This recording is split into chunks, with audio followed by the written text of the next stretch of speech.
జై గురుదత్త శ్రీ గురుదత్త. ఓం సాయిరాం. శ్రీ గురు చరిత్ర అధ్యాయం 11. శ్రీ గణేశాయ నమః. శ్రీ సరస్వత్యై నమః. శ్రీ గురుభ్యోన్నమః. ప్రస్తావన: ఈ 11వ 12వ అధ్యాయాలలో శ్రీ దత్తాత్రేయ స్వామి యొక్క రెండవ కలియుగ అవతారమైన శ్రీ నృసింహ సరస్వతి స్వామి వారి వృత్తాంతం చెప్పబడుతుంది. ఇందులో గమనించవలసిన ముఖ్యమైన అంశాలివి. శ్రీపాదస్వామి గాని శ్రీ నృసింహ సరస్వతి స్వామి గాని తాము భగవదావతారములని లోకానికి చాటుకోలేదు.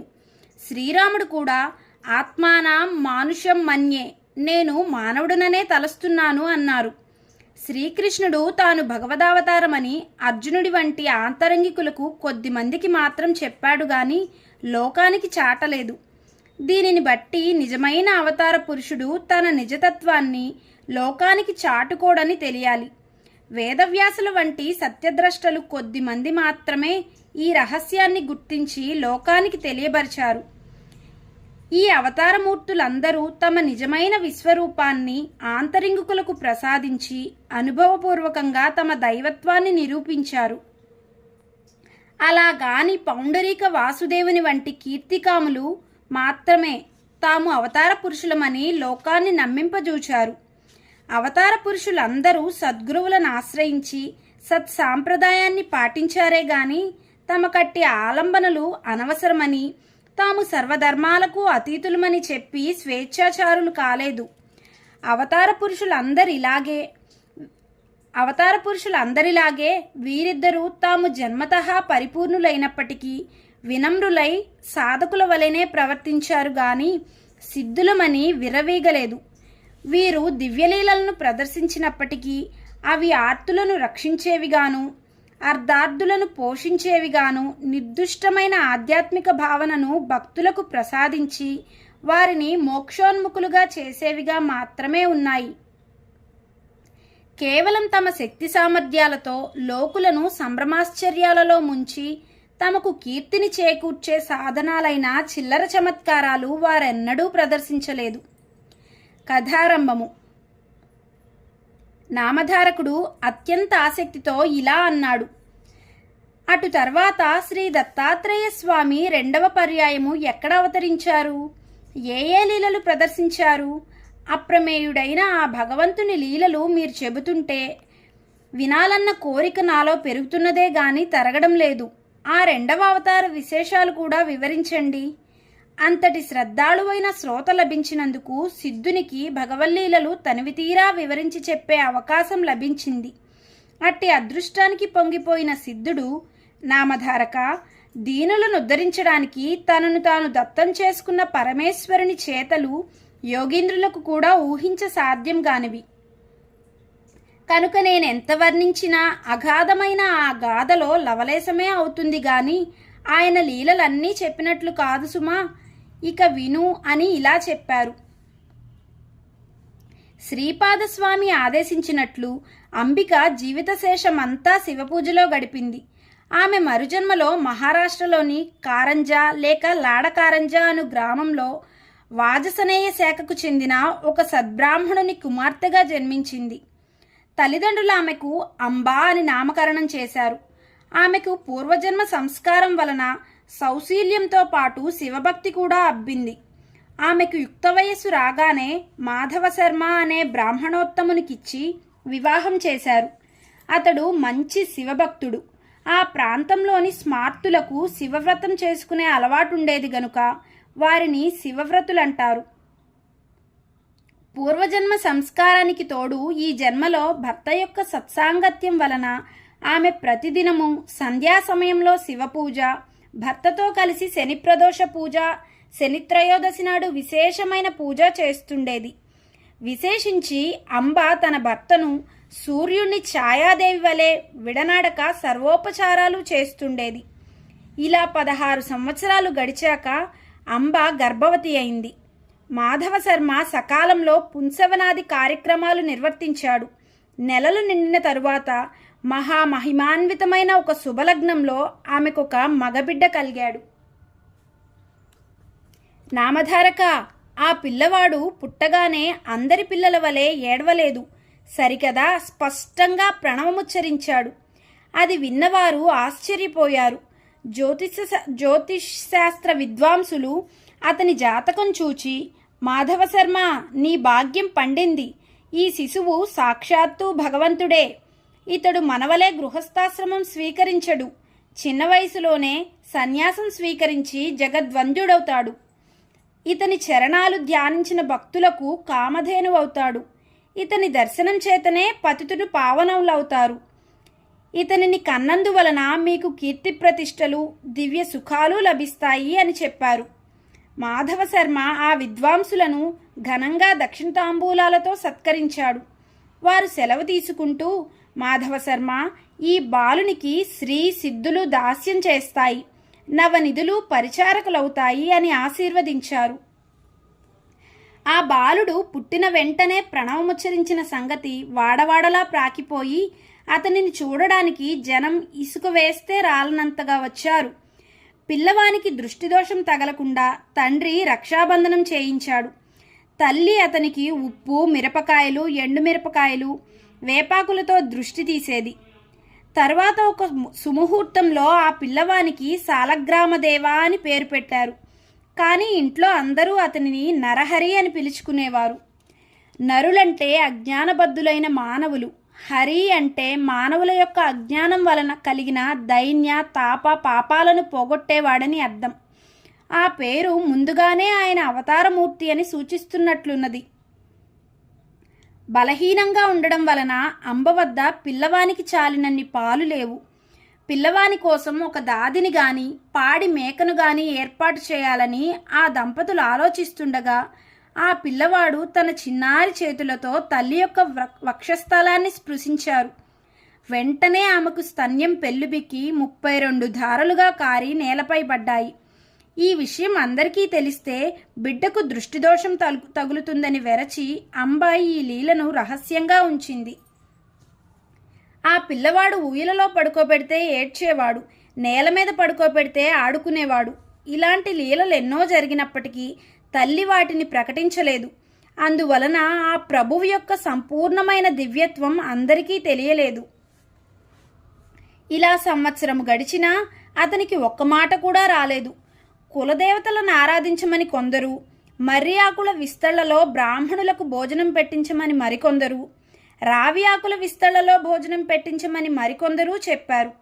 మాటలు చెబుతూ అతని చేత అనిపించడానికి యత్నిస్తుంటే క్రమంగా వస్తాయని కొందరు, అతడు మాత్రం మాటలొచ్చినా కొంతకాలం తర్వాత మాత్రమే మాట్లాడుతాడని మరికొందరు అనేవారు. వారందరి మాటలు విని నరహరి నవ్వేవాడు. ఎవరేమడిగినా ఓం అన్నదే అతని సమాధానం. ఆ సంగతి విని కొందరు పెద్దలు, ఇతడు మన మాటలు వినగలుగుతున్నాడు కనుక ఇతడు చెవిటివాడు కాదని స్పష్టమవుతున్నది అనేవారు. అతడు మూగవాడైతే అంత స్పష్టంగా ఓం అనడం సాధ్యం కాదు. అతడు మాటలొచ్చి కూడా ఎందుకో మాట్లాడడం లేదు అని కొందరు తల్లికి ధైర్యం చెప్పేవారు. ఆమె ఎవరేది చేయమని చెప్పినా అదల్లా చేసేది. తమ కులదైవమైన దత్తస్వామికి ప్రత్యేక పూజలు చేసేది. ఇలా నరహరికి 7వ సంవత్సరం వచ్చింది. కానీ అతడు మాట్లాడనే లేదు. బాలుడు మూగవాడవుతాడని తల్లిదండ్రులు ఎంతో కలత చెందారు.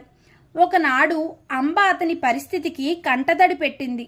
అది చూచి నరహరి సైగలతో ఆమెను వారించి పక్కనే ఉన్న ఒక ఇనుప వస్తువును తెప్పించి చేతితో త్రాకాడు. తక్షణమే అది బంగారంగా మారింది. ఆశ్చర్యంతో తల్లిదండ్రులు మరికొన్ని ఇనుప వస్తువులను అతని చేత తాకించారు. అవి కూడా బంగారంగా మారాయి. తమ పిల్లవాడు సామాన్యుడు కాడని, ఆజన్మ సిద్ధుడని వారు గుర్తించారు. అయినప్పటికీ ఆ దంపతులు అతడు మాట్లాడకపోవడం గురించి దిగులు పడుతూనే ఉండేవారు. అతడు వేదాధ్యయనం చేసి స్వధర్మాన్ని ఎలా పాలించగలడన్నదే మాధవశర్మకున్న దిగులు. తల్లి ఒకరోజు అతనిని అక్కున చేర్చుకుని కన్నీరు కారుస్తూ, నా కన్న తండ్రి, నీ మాటలు విని ఆనందించే భాగ్యం మాకు లేదా అన్నది. అది విని నరహరి నవ్వి తనకు ఉపనయనం చేస్తే మాట్లాడుతానని, మొట్టమొదటిగా ఆమెతోనే మాట్లాడుతానని సైగల ద్వారా తెలిపాడు. ఆ సంగతి విని మాధవశర్మ ఆశ్చర్యపడి అతని ఉపనయనానికి ఒక శుభముహూర్తం నిర్ణయించి ఊరివారందరినీ ఆహ్వానించాడు. గ్రామస్తులందరూ అతడి ఆశలు అడియాసలై నలుగురిలో తలవంపులకు గురి అవుతాడని తలచారు. కొందరు పెద్దలు మాత్రం, అయ్యా, ఆ పిల్లవాడు గాయత్రీ మంత్రం ఉచ్చరించగలిగితే మనకేమి, లేకపోతేనేమి, మనకు మాత్రం మృష్టాన్న భోజనము, ఘనంగా దక్షిణ తాంబూలాలు లభిస్తాయి కనుక ఈ ఉపనయన కార్యక్రమం జరుపుకోనివ్వండి అన్నారు. అందరూ ఉపనయనానికి మాధవ శర్మ ఇంట సమావేశమయ్యారు. నరహరి ముండనము, మాతృభోజనము అయ్యాక జింక చర్మము, పసుపు వస్త్రము ధరించాడు. చెవిలో గాయత్రీ మంత్రం ఉపదేశించినప్పుడు నరహరి ఆ మంత్రరాజాన్ని మనసులోనే జపించి దీక్ష తీసుకున్నాడు. తర్వాత అతడు తల్లికి నమస్కరించి ఆమెను భవతీ భిక్షాందేహి అని భిక్ష కోరి మొట్టమొదట ఆమెతోనే మాట్లాడతానని తల్లికి తానిచ్చిన మాట నిలబెట్టుకున్నాడు. తల్లి మొదటి భిక్ష ఇచ్చి ఋగ్వేదం పఠించు, ఆచారం పాటించు అనగానే నరహరి అగ్నిమీళే పురోహితం అని ప్రారంభించి ఋగ్వేదంలోని మొదటి మంత్రం చెప్పాడు. అంబ రెండవసారి భిక్ష ఇచ్చి యజుర్వేదం పఠించు, ఆచారం పాటించు అనగానే నరహరి ఇషేత్వా అని ప్రారంభించి యజుర్వేదంలోని మొదటి మంత్రం పఠించాడు. తల్లి మూడవసారి భిక్ష ఇచ్చి సామవేదం పఠించు, ఆచారం పాటించు అనగానే నరహరి అగ్ని ఆయాహి అని ప్రారంభించి సామవేదంలోని మొదటి మంత్రం గానం చేశాడు. అది వినగానే తల్లిదండ్రుల ఆనందానికి, సభలోని వారి ఆశ్చర్యానికి అవధులు లేవు. జీవితంలో మొదటిసారిగా మాట్లాడడం ప్రణవోచ్చారణ, తర్వాత వేదపఠనంతో గాని చేయకూడదని నరహరి అంతకాలము మాట్లాడలేదని అందరూ అనుకున్నారు. 3 భిక్షలు అయ్యాక ఆయన 4వ వేదం కూడా చదివారు. ఆయన భగవదావతారమని తెలుసుకుని అచటి బ్రాహ్మణులంతా నమస్కరించారు. సర్వశాస్త్రాలకు జన్మస్థానమైన ఆ ప్రభువుకు ఇది ఒక లెక్కలోనిది కాదు. క్రతువు పూర్తిగా వచ్చింది. మాధవశర్మ దంపతులు అమితోత్సాహంతో ఉన్నారు. వామనుని వలె భాసిస్తున్న ఆ నూత్న బ్రహ్మచారి నరహరిని తల్లి ఆశీర్వదించి, నాయనా, ఇక నుంచి నీవు భిక్షతోనే జీవించాలి సుమా అన్నది. వెంటనే అతడు తల్లికి నమస్కరించి, అమ్మా, నీ ఆజ్ఞ మేరకు నేను భిక్షువునవుతాను. నేను సన్యాసాశ్రమం స్వీకరించడానికి అనుమతించండి అని తండ్రి వైపు కూడా తిరిగాడు. ఆ మాటలకు ఆ తల్లి నివ్వెరబోయి దుఃఖిస్తూ, నాయనా, ఒక్కగానొక్క మగబిడ్డవు. మేము 16 సంవత్సరాలు ఎంతగానో ఎదురుచూచి ఎన్నో వ్రతాలు ఆచరించాక పుట్టావు. తర్వాత 7 సంవత్సరాలు నీవు మాట్లాడనే లేదు. ఇంతకాలానికి పరమేశ్వరుని కృప వలన నేను చేస్తున్న పూజలు, వ్రతాలు ఫలించి ఈరోజే మొదటిసారిగా నీ మాటలు వినగలిగాను. అందుకు నేను సంతోషిస్తుండగా నీవిలా అంటావేమి? ఇప్పుడు నీవు ఇల్లు విడిచిపోతే మా గతేమిటి? నీవు గృహస్థుడివై బిడ్డలు కలిగాక సన్యసించవచ్చు కదా అని బ్రతిమాలింది. అప్పుడు నరహరి తల్లిని కౌగలించుకుని ఓదార్చి, అమ్మా, నా మాట విను. వివేకంతో ఆలోచించి ఈ వ్యర్థమైన దుఃఖాన్ని తొలగించుకో. నేను ధర్మరక్షణ కోసం అవతరించాను. నీకింకా 4 బిడ్డలు కలిగి ప్రేమతో మీ సేవ చేస్తారు. వెనుకటి జన్మలో నీవు నిష్ఠతో శంకరుణ్ణి పూజించడం వల్లనే నేను నీ గర్భాన జన్మించాను అని చెప్పి ఆమె శిరస్సుపై తన చేతి నుంచి ఆశీర్వదించాడు. వెంటనే ఆమెకు పూర్వజన్మ స్మృతి కలిగింది. అతడు శ్రీపాద వల్లభుడిగా దర్శనమిచ్చాడు. వెంటనే ఆమె ఆనందంతో పరవశించి అతని పాదాలపై పడి ఇలా అన్నది, స్వామి, పూర్వజన్మలో కుపుత్రవతినైన నేను ఆత్మాహుతికి పాల్పడినప్పుడు రక్షించిన శ్రీపాదుడవి నీవే. బ్రహ్మాండాలన్నీ నీలోనే ఉన్నాయి. అట్టి నీవు నా గర్భాన పుట్టినందువలన నా భర్తృవంశము, పితృవంశం కూడా పావనమయ్యాయి. అతడు ఆమెను లేవదీసి, అమ్మా, ఈ పూర్వవృత్తాంతం వెల్లడి చేయవద్దు. నీకొక రహస్యం చెబుతాను, గుప్తంగా ఉంచు. నేను సంసారమంటని సన్యాసిని. నేను చేయవలసిన తీర్థాటనము మొదలైన కార్యాలెన్నో ఉన్నాయి. అవి నేను ప్రకటించ వీలు లేనివి, రహస్యమైనవి. ఈ కర్తవ్యం నాకు తప్పదు కనుక నేనింట్లో ఉండ వీలు పడదు. కనుక నీవు అనుమతి ప్రసాదించు అన్నాడు. శ్రీ దత్తాయ గురవే నమః. శ్రీ శ్రీపాద శ్రీవల్లభాయ నమః. శ్రీ నృసింహ సరస్వత్యై నమః. జై గురుదత్త.